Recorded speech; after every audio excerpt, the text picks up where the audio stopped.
Mesdames, Mesdemoiselles et Messieurs, bonsoir. Au sommaire de ce journal, session ordinaire du Conseil des ministres ce mardi sous la haute autorité du président de la République, le général Lansana Conté. Visite inopinée hier du chef de l'État, le général Lansana Conté, aux différents ensembles artistiques devant participer aux festivités commémoratives de l'an 30 de la République. Cérémonie de vernissage au Musée national de Sandervalia, inaugurant les manifestations culturelles et artistiques du trentenaire. À l'occasion de ce trentenaire, Papa Salès Camara nous parlera de certains monuments historiques de Conakry.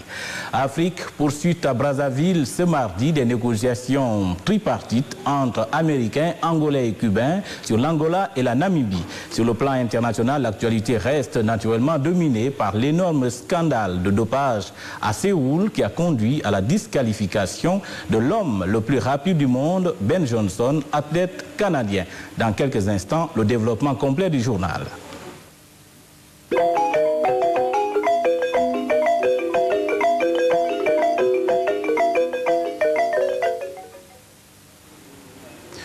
Ce journal s'ouvre donc sur le communiqué publié ce mardi à l'issue de la session ordinaire du Conseil des ministres sous la haute autorité du président de la République, le général Lansana Conté. Communiqué du Conseil des ministres. Le Conseil des ministres sous la haute autorité du président de la République, le général Lansana Conté, réuni en session ordinaire ce mardi 27 septembre 1988, a une nouvelle fois réaffirmé la détermination du gouvernement à poursuivre l'action d'assainissement du comportement des agents de l'État face aux deniers publics. Pour le gouvernement, il ne saurait être question de commettre de l'arbitraire vis-à-vis du citoyen parce que la Deuxième République s'est solennellement engagée à bâtir un État de droit. Cependant, quand un agent de l'État a commis des malversations ou un détournement de deniers publics, il mérite d'être démasqué et sanctionné. Pour ce faire, le Conseil des ministres, de nouveau, a demandé au ministère du Contrôle économique et financier, au secrétaire d'État à la Sécurité et au ministre de la Justice, garde des Sceaux, de faire respecter et appliquer avec fermeté les lois et règlements en vigueur. Le Conseil des ministres, qui a débattu les problèmes de la rentrée scolaire universitaire, a désigné une commission interministérielle chargée de faire le point de l'application des décisions de mars 1988 concernant les travaux de rénovation et l'approvisionnement de la cantine de l'université en denrées alimentaires.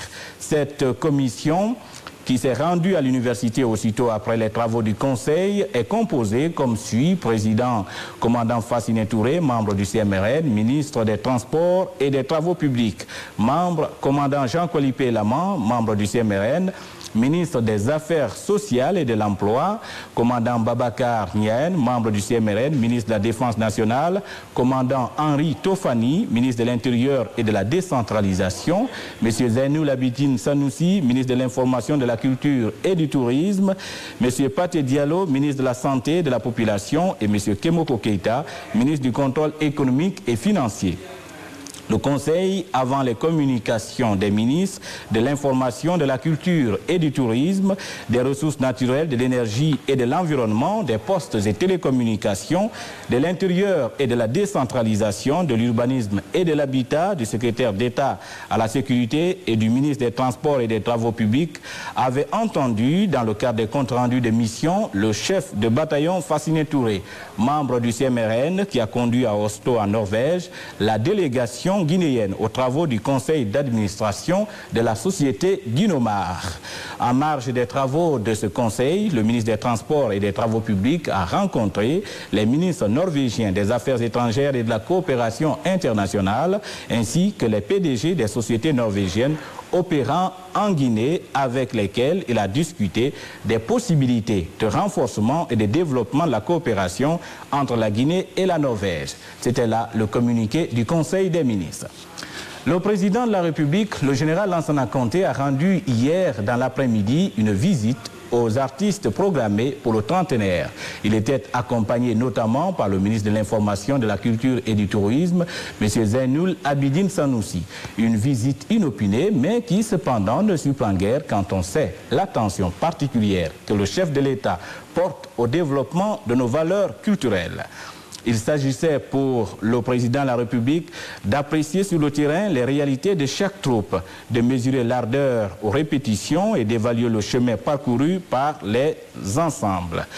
Et les artistes n'ont pas manqué cette occasion opportune pour exprimer au chef de l'État leur volonté manifeste de participer positivement aux festivités du trentenaire et qu'ils mettront ce trentenaire à profit pour démontrer que le 2 octobre, c'est la fête de la renaissance culturelle de notre pays. Fête que le 3 avril a heureusement libéré des habitudes étouffantes d'une politique d'autocommémoration. Les artistes ont rassuré le président de la République que 30 années d'indépendance sont suffisantes pour qu'une culture nationale se raffermisse et participe à l'effort de développement de la nation. Hier, sur le trajet du président, le rythme, la danse, l'enthousiasme, bref, l'Afrique au clair de lune et l'Afrique au chant étaient là, vigoureuses et éternelles. Avec le ballet national Dioliba, les ballets africains, l'ensemble instrumental et choral national, les troupes Pessé, Sodia, les Roudiéré, Tonton Week-end, partout, le chef de l'État a trouvé cette volonté d'être le meilleur aux festivités du 2 octobre. Face à un tel engouement, le général Lansana Conté a donné à chaque troupe des conseils pratiques et des encouragements. Assurément, cette visite du président de la République démontre on ne peut mieux sa volonté de raffermir et de solidifier le développement culturel de notre pays.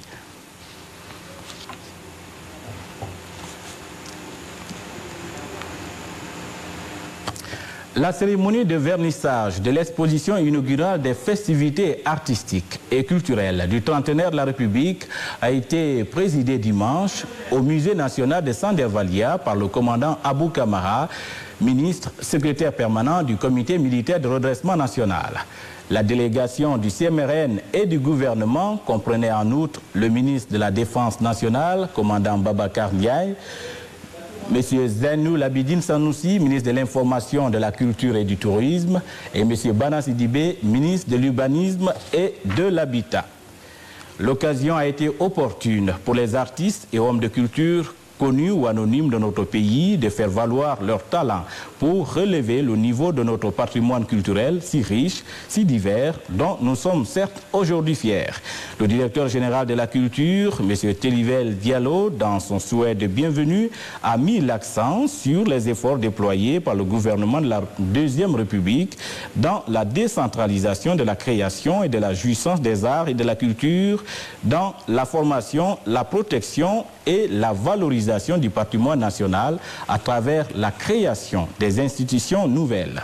Quant au commandant Abou Kamara, ministre secrétaire permanent du CMRN, il a mis un accent tout particulier sur la volonté du CMRN et du gouvernement de réaffirmer et de solidifier le développement culturel de notre pays. Aux organisations non gouvernementales à vocation artistique et culturelle, un appel fraternel leur a été fait par le ministre secrétaire permanent pour qu'elles s'associent et s'intéressent à l'action culturelle afin que la créativité soit libérée des entraves techniques et matérielles qui l'empêchent encore de se déployer. La visite de l'exposition inaugurale des festivités artistiques et culturelles du trentenaire de la République a permis à la délégation du CMRN et du gouvernement d'apprécier à sa juste valeur le chemin parcouru jusqu'ici par nos artistes. Cette exposition inaugurale des festivités artistiques et culturelles du trentenaire comportait une exposition de pièces muséales des 4 régions naturelles de la Guinée sur le thème « La Guinée profonde ». 5 stands d'exposition d'artisanat et d'art. Une exposition portant sur la teinture et l'art vestimentaire dont la renommée n'est plus à faire pour sa beauté et sa finesse, et surtout ce pavillon des arts plastiques où sont présentés les tableaux et les dessins d'enfants en compétition dans le cadre des concours du trentenaire.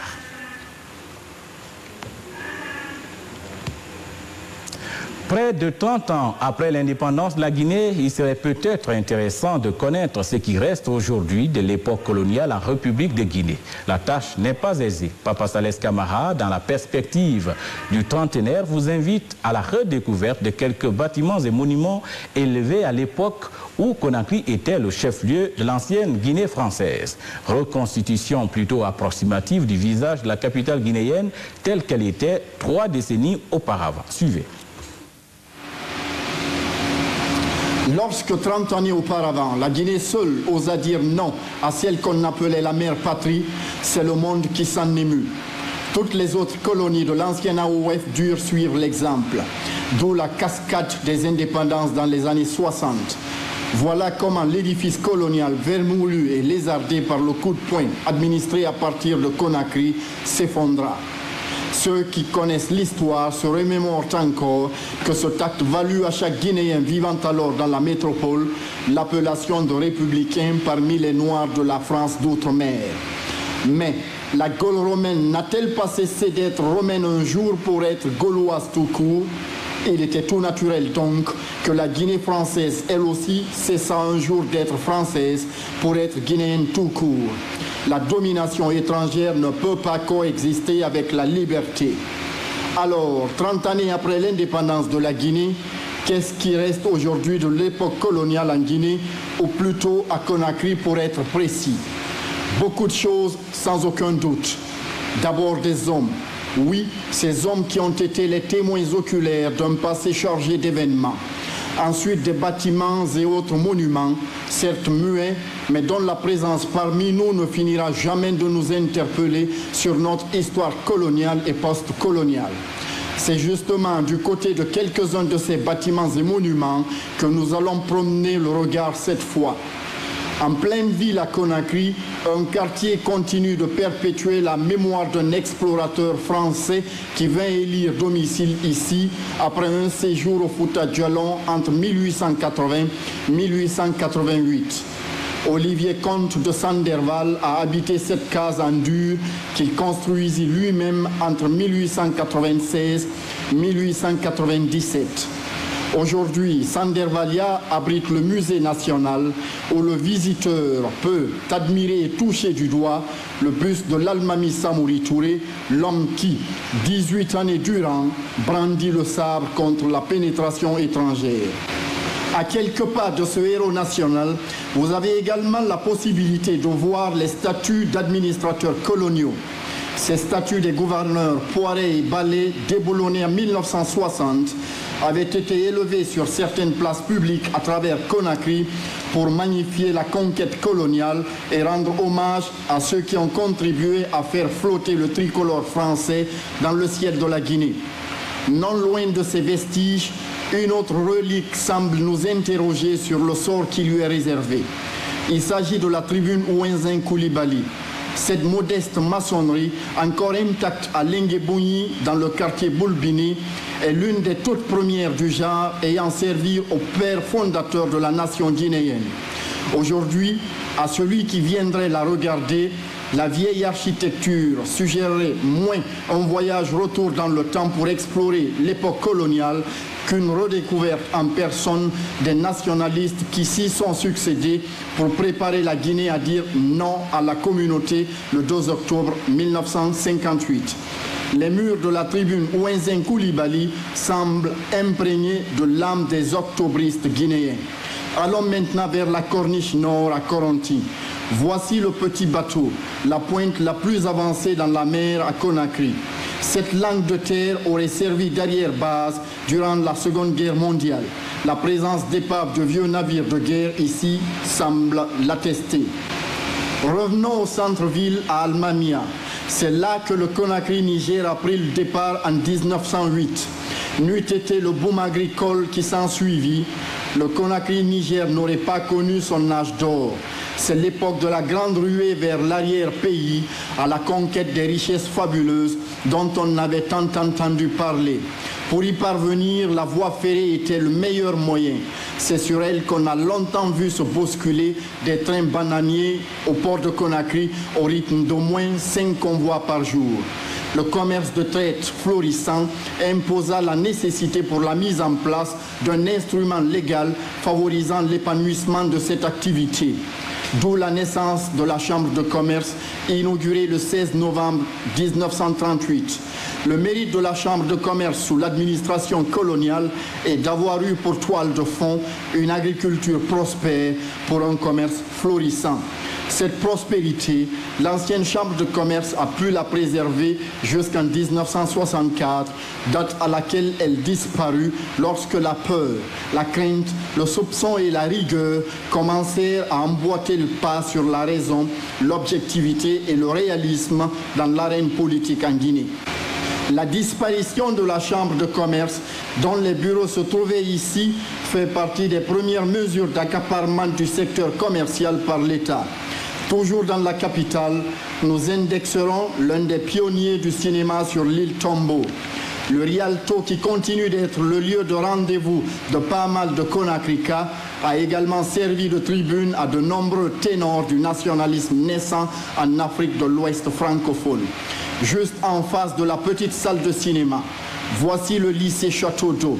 Créée en 1915 comme école primaire supérieure, cette institution scolaire a été successivement collège moderne des jeunes filles en 1947, centre d'apprentissage de 1959 à 1960, collège technique de 1960 à 1967 et finalement lycée à partir de 1967. Mais il convient de noter que la première école ouverte en Guinée l'a été par les missionnaires. C'était en 1882. Il s'agit de l'ex-école de Teminitaï, appelée aujourd'hui école primaire Mahatma Gandhi. Elle est suivie de l'école de la place des Martyrs, datant de 1897.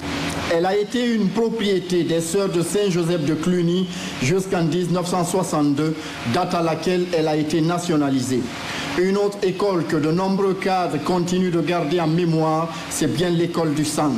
Créée en 1903, cette école a la fierté d'avoir appris à lire et à écrire à bien de gens présidant aujourd'hui aux destinées de la République de Guinée.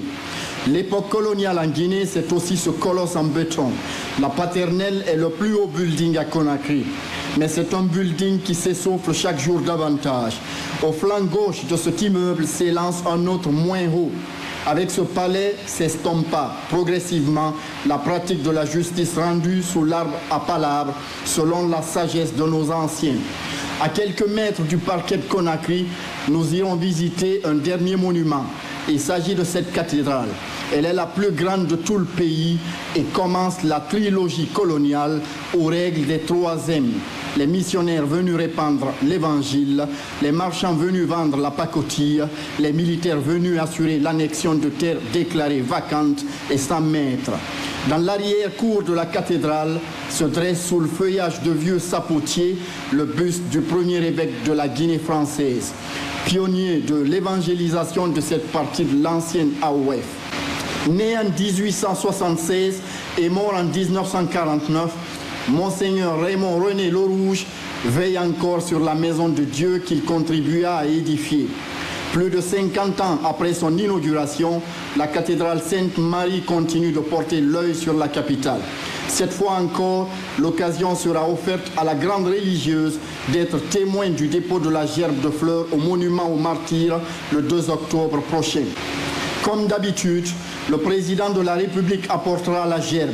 Cette gerbe qui symbolise la reconnaissance éternelle à nos martyrs, ces martyrs qui se sont battus pour que naisse et vive notre patrie.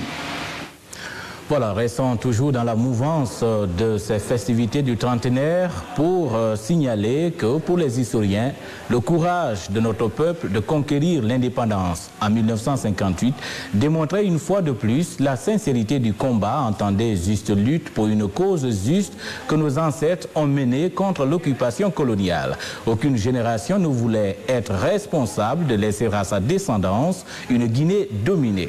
30 ans après, un historien apprécie ce choix historique au micro de Yamoussa Sidibé. L'appréciation de la gestion de cette indépendance dépend de plusieurs facteurs et je pense que cette appréciation est aussi fonction des individus. Personnellement, ce que je dirais de la gestion de cette indépendance, c'est qu'avec 30 années de recul, on se rend compte peut-être qu'on aurait pu faire mieux. Qu'est-ce à dire? De 1946 à 1958, il y a eu une véritable lutte de libération nationale. Il y a eu la constitution de différents partis qui ont eu à s'exprimer au plan politique sur la gestion du pays. Et cette lutte a abouti à la prise en charge par les Guinéens eux-mêmes de leur vie politique, économique et sociale. Mais la conjoncture internationale, les climats d'hostilité interne et autres ont abouti à ce que nous avons connu, la constitution d'une dictature sanglante. Et aussi à une gestion économique qui, il faut le dire, à caractère collectiviste, avait laissé à désirer parce qu'elle était très mal pensée. Tout cela à cause du manque de démocratie. Donc, il me semble que après 1958, il y a eu une rupture avec ce qui s'était passé entre 1946 et 1958, à savoir rupture avec la démocratie qui a empêché le maximum de Guinéens de se prononcer sur ce qui se faisait dans le pays. Il y a eu donc la domination d'un parti unique. Je pense qu'on aurait peut-être pu mieux faire si effectivement le débat qui avait commencé en 1946 et qui avait continué jusqu'en 1958 avait été réinstauré.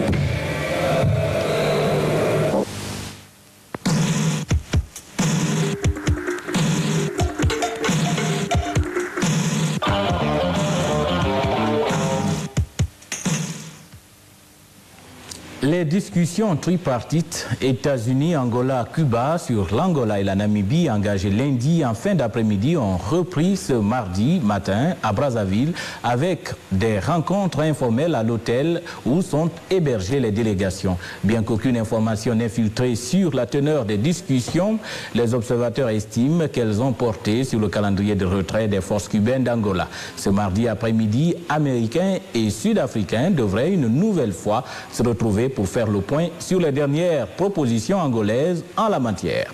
Au même moment, à Maputo, les ministres de la Défense et de la Sécurité des pays indépendants de l'Afrique australe se sont félicités du retrait des troupes sud-africaines du territoire angolais. Le communiqué adopté à l'issue de cette session ministérielle des pays de la ligne de front, qui vient donc de se tenir à Maputo, appuie la résolution 435 du Conseil de sécurité des Nations Unies sur l'octroi de l'indépendance à la Namibie.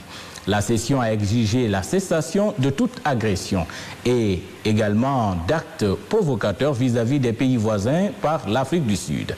Monsieur Alberto Joaquim Chipande, ministre mozambicain de la Défense, a été élu nouveau président de la Commission des ministres de la Défense et de la Sécurité des pays de la ligne de front.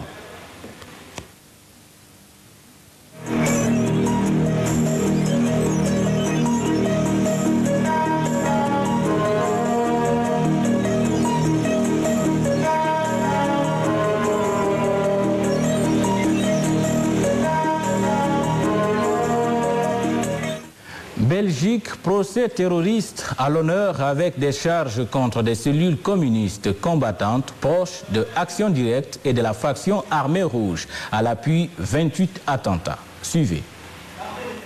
Palais de justice interdit aux caméras et aux photos aujourd'hui. Les procès de terroristes se ressemblent, mais en Europe, le terrorisme belge était différent. Les attentats ne devaient apparemment pas faire de victimes. Les CCC avertissaient 30 minutes avant l'explosion.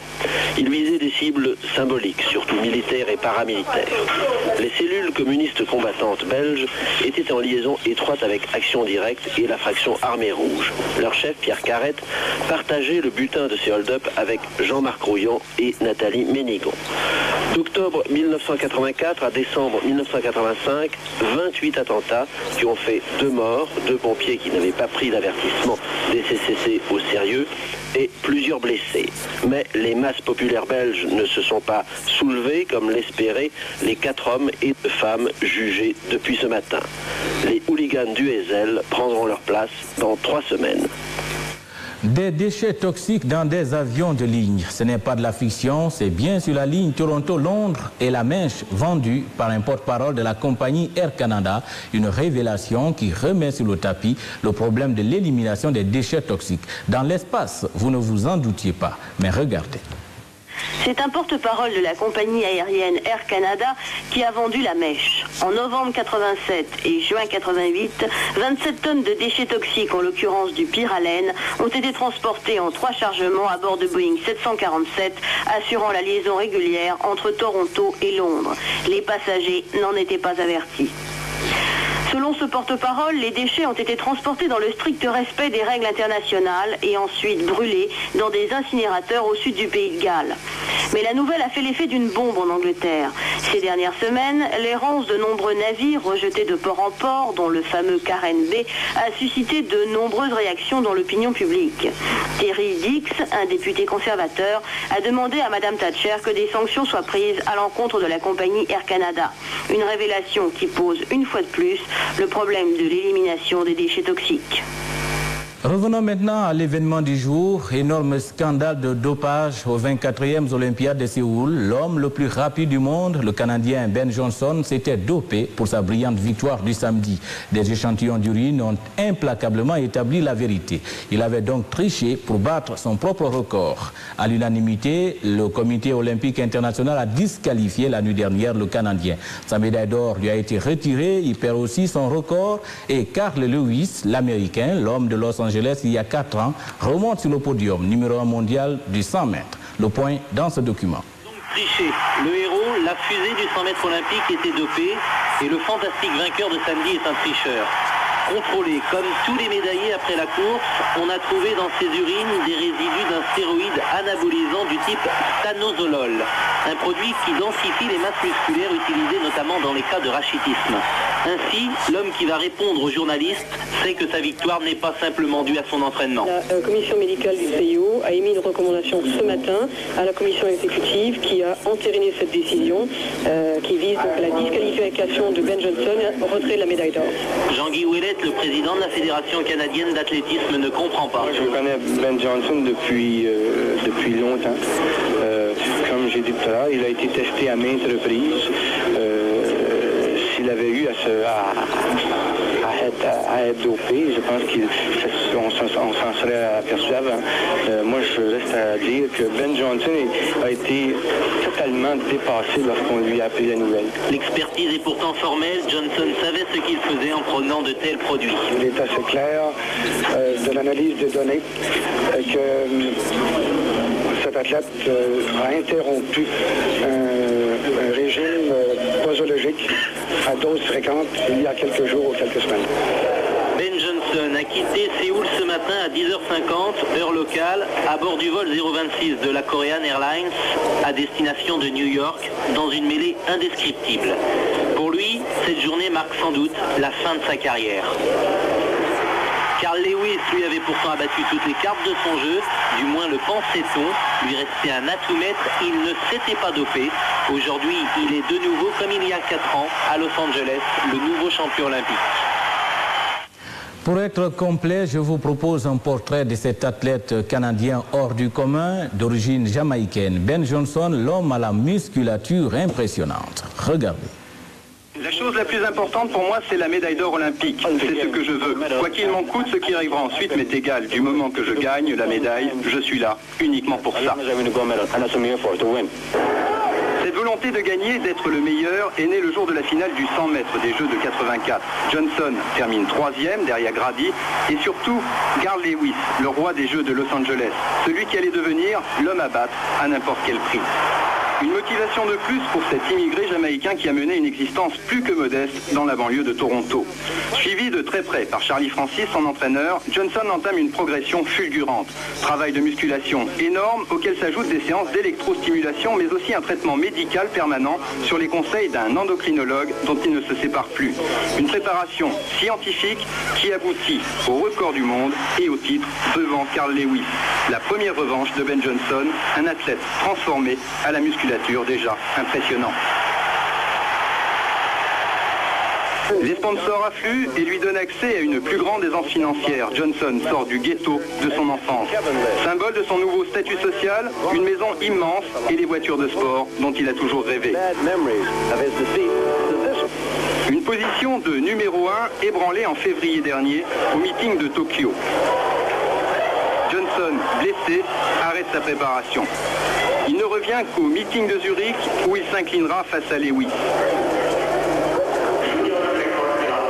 Un retour peu convaincant confirmé par sa piètre performance lors des qualifications de Séoul.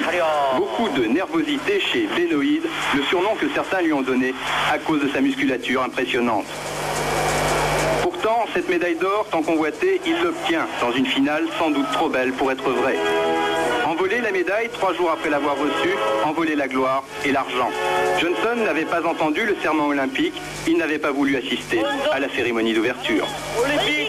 Voilà, triste fin de carrière pour l'athlète canadien. Avant de vous quitter, voici un communiqué de la Banque centrale qui vient de nous parvenir. La Banque centrale de la République de Guinée porte à la connaissance du public qu'elle met en circulation à partir du 1er octobre 1988 des pièces de 25 francs qui présentent les caractéristiques suivantes. Forme ronde, bord crénelé, diamètre 22,50 mm, poids 5 grammes, métal laiton-nickel, couleur jaune clair. Ces pièces circuleront concurremment avec les billets de 25 francs, étant entendu que les billets de 25 francs usagés ou mutilés seront progressivement retirés de la circulation. Ce communiqué est signé du gouverneur de la Banque centrale de la République de Guinée. Mesdames, Mesdemoiselles et Messieurs, c'est donc la fin de ce journal. Merci de nous avoir prêté attention. Bonsoir.